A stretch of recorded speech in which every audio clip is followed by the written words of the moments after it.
एक इन्हीं बहन ने कहा है कि कोई बड़ी चीज़ जैसे कारपेट वगैरह है वो बाद वक़्त नापाक हो जाता है तो हम फैला के उस पर पाइप से पानी मार देते हैं। अब इतना टाइम नहीं होता कि उसको लटकाएं, फिर पानी टपकना मौकूफ़ हो, फिर दोबारा धोएं, तो क्या हुक्म शरा होगा? देखें, अगर कोई बहुत बड़ी चीज़ है जैसे कारपेट वगैरह, और इसका हल भी मैंने लिखा है किताब में,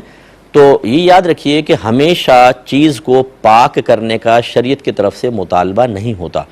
ये वहीं होता है कि जहाँ पे आपने वहाँ फ़र्ज़ कर ले नमाज पढ़नी है, या बार बार वहाँ गीला हाथ या पैर पड़ेगा और उसको नजासत के साथ मिलकर आपको उल्टा नापाक कर देगा, वहाँ मुतालबा शरअ होता है। लेकिन अगर जैसे बड़े कारपेट पे बच्चे ने पेशाब कर दिया, अब उसको उठाना, उसको धोना वाकई एक आजमाइश है, तो आप यूँ कर सकते हैं कि उसके ऊपर पहले वो उसको किस तरह सक वगैरह कर लें कपड़े से या किसी चीज़ से, इसके बाद उस पर वो आप पाउडर वगैरह डालकर अच्छी तरह मल के उसको धो लें। यानी धोने से मुराद उसको अच्छी तरह पानी में डालें और वो कपड़े से सक कर लें। अब ये शरई लिहाज से पाक तो नहीं होगा, लेकिन स्मेल दूर हो गई, ठीक है ना, पहली बात ये। अब आप अगर इस पर नमाज पढ़ना चाहें तो मुसल्ला रख कर ऊपर नमाज पढ़ सकते हैं, और हद कोशिश कीजिए कि गीला पैर बरह रास्त उस पर ना पड़े, तो बस। बाकी ये शरीयत की तरफ से मुतालबा नहीं होगा कि इसको पाक करें। हाँ, अगर ऐसा ही है कि आपने उसी जगह नमाज पढ़नी है, बार बार पाँव पड़ेगा, तो फिर आपको करना चाहिए, वरना इस तकल्लुफ़ात में आप ना पढ़ें, इसकी गुंजाइश निकलती है। अब अगर फ़र्ज़ कर लें आप करते हैं और आप समझते हैं कि इसको पाक करना ही होगा, तो फिर आप ये करें कि आप उसको बिछाकर किसी जगह पर और उस पर पानी से पाइप से पानी वगैरह डालें, और इतना डालते रहें कि आपको इत्मीनान हो जाए कि पानी नजासत को अपने साथ बहाकर ले गया, तो ये पाक हो जाएगा। वरना तीसरा वही है जो आपने कहा, या एक चौथा भी ऑप्शन है कि इसको धोबी को दे दें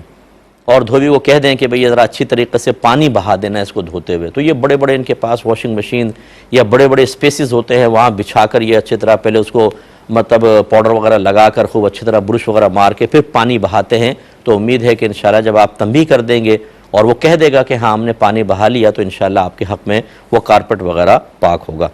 इन्हीं बहन ने कहा कि बाद औक़ात जैसे मर्द हजरात मोटरसाइकिल चला रहे होते हैं, गलियों में गटर का पानी होता है, वो डिसबैलेंस हो जाती है ना, वो पाँव पानी में पड़ गया, अब उसके बाद पैडल के ऊपर पाँव रखा, तो पैडल का क्या शरई हुक्म होगा? देखें, अभी जो मैंने उसूल बताया यहाँ पर भी आपको काम देगा। पैडल पे आप बरहना पा तो कोई भी नहीं बैठता, ठीक है ना, नंगा पैर तो नहीं रखता है, जूते पहने होते हैं, और पैडल पे ना कोई नमाज पढ़नी है, ना आप गीला पैर उसके ऊपर रखेंगे, तो मज़ीद नापाकी के इम्कानात भी नहीं हैं। तो फिर पैडल को पाक करना कोई फ़र्ज़ वाजिब नहीं है कि आप मसलन अगर आप एक गली से गुजरे जिसमें गटर का पानी था, टायर गटर के उसमें हो गए, अब आप घर पे लाकर टायरों को पाक कर रहे हैं, क्यों कर रहे हैं, किस वजह से कर रहे हैं? हाँ, अगर स्मेल बहुत ज़्यादा आ रही है और तकलीफ़ हो रही है, स्मेल दूर करने के लिए कर लें, लेकिन ये जहन बनाना कि हमें इसको पाक करना चाहिए कोई ज़रूरी नहीं है, आप उसे वैसे ही छोड़ दीजिए। हाँ, ये है कि गीला अगर है तो गीले को ये नहीं कि वो सहन में चलाना शुरू कर दें, वो सारा नापाकी फैल जाए, एक जगह खड़ा कर दें या गली से बाहर ही खड़ी होती हैं, खुश्क हो जाएगा, बस ठीक है, फिर छोड़ दीजिए उसको, मस्जिद को तकल्लुफ़ करने की हाजत नहीं है।